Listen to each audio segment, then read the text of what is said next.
something way outside, he jumps on the table, and I'm like, and the cop and the guards are looking at him. I'm like, come down. I say, get down from there. Come here. Stop. Come down now.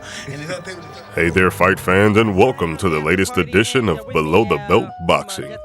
On tonight's card is a story of incarceration, revelation, and assassination, as we talk through the friendship between knockout king Iron Mike Tyson and hip-hop legend Tupac Shakur. Right here in Las Vegas, in a drive-by.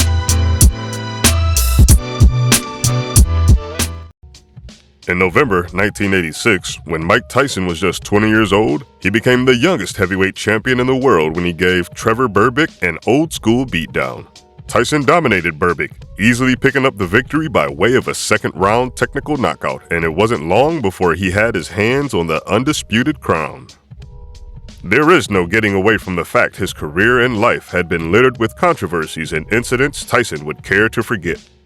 His trophy room may be littered with gold, but Tyson battled several demons outside of the ring. In 1992, Tyson was convicted and sentenced to 6 years in prison for rape, earning himself early release in 1995.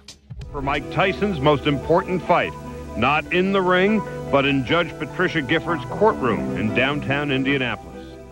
Whilst incarcerated, the champ revealed he was visited by A-list celebrities during his stint in prison. Blues singer-songwriter B.B. King, American singer James Brown, Queen of Soul Whitney Houston, and the legendary Tupac Shakur, whose visit went down well with inmates. Tyson, who was locked up in Indiana between 1992 to 1995, said Tupac came to the facility shortly after he was imprisoned and was greeted by a round of applause. On one occasion, Tupac came to visit Tyson and the whole visiting room was anticipating his arrival. The inmates would cheer, shout, and make a lot of noise for the hip-hop star.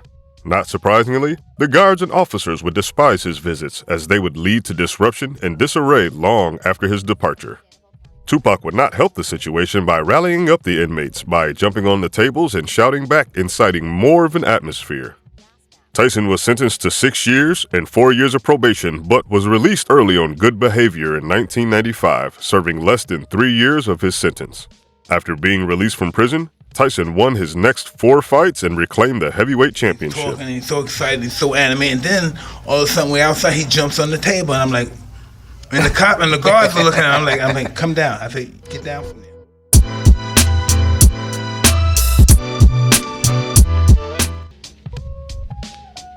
Mike Tyson, back in the 1990s, became an established star of boxing. No one before him stirred the sport this way, and with his slick performances, Tyson brought in a new breed of boxing fans to make boxing one of the most loved sports on the planet. With that, he even kept making his bonds in the entertainment vertical, thus making a considerable amount of friends there. Tupac and Mike Tyson were known to be very close friends. But what is the story behind their friendship? A few years back, Mike Tyson went on a national radio show to discuss some of the fondest memories he shared with the rapper. He discussed how the first time they met was at LA Lakers legend Magic Johnson's birthday party. Initially, Tupac and his crew weren't allowed into the venue, so Tyson let them in through the back door. He remembers letting him in, and later that night, he freestyled on stage, and everyone at the club quickly loved him. The mutual respect between the two icons was evident as Tyson compared Tupac to a Roman general in a podcast with hip-hop star T.I. He said the rapper demanded respect, and every time he entered a room, the air was filled with energy. The friendship would build up over the years, becoming more than just celebs passing in the night. An ode to Mike Tyson, Tupac would produce a hit track that was made for Tyson's 1996 fight against Frank Bruno. This song was never officially released, but Tyson entered the ring to it. Tyson would go on to beat the big Londoner for the second time in his career via a 3-round stoppage. And now on the scales, and should go something like 16 stone odd. 16 stone is 224 pounds. Frank Bruno was in at 200.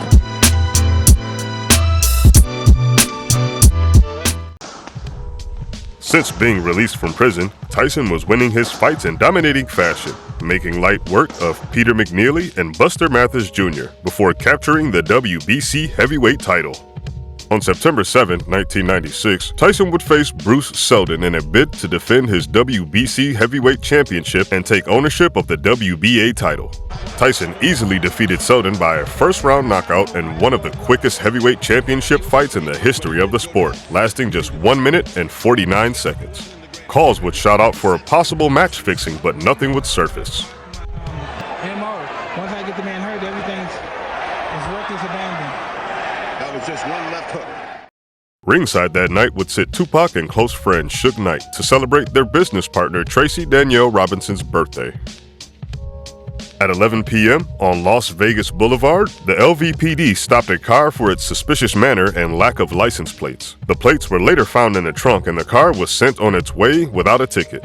Shortly after being stopped by the police, the same suspicious car pulled up to a neighboring vehicle where Tupac Shakur would meet his fate. Rapid gunfire was unleashed and Shakur was struck 4 times, once in the arm, once in the thigh, and twice in the chest, with 1 bullet entering his right lung. The shards hit Knight's head.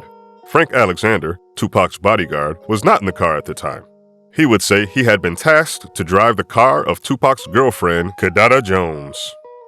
The American music icon, who was in a black BMW, was shot and killed by a mystery gunman in what was thought to be a suspected revenge hit. Nearly 3 decades after the tragic shooting, Tyson has revealed he was due to meet up with Tupac at the club, but instead stayed in to look after his newborn child. In a TV interview, former world champion boxer Zab Judah asked Iron Mike how he felt when Tupac was murdered. He said he felt guilty and partly to blame that he was there that night. He had asked him to attend the fight not just to view the spectacle, but to produce a song to make his entrance to, as he did for the Bruno fight a few months before. Well, that's the real. That's interesting. Just think about when all these guys died around 25. They died in their prime, 22, 24, 25, Pac and all those guys. There's too much testosterone for these people to handle. He was young, young killers. Yeah. My children, I love you. Be sure to like and subscribe, and thank you for tuning in to Below the Belt Boxing, YouTube's newest boxing channel on the rise. I don't know, man. Yeah, Lennox Lewis, I'm coming for you.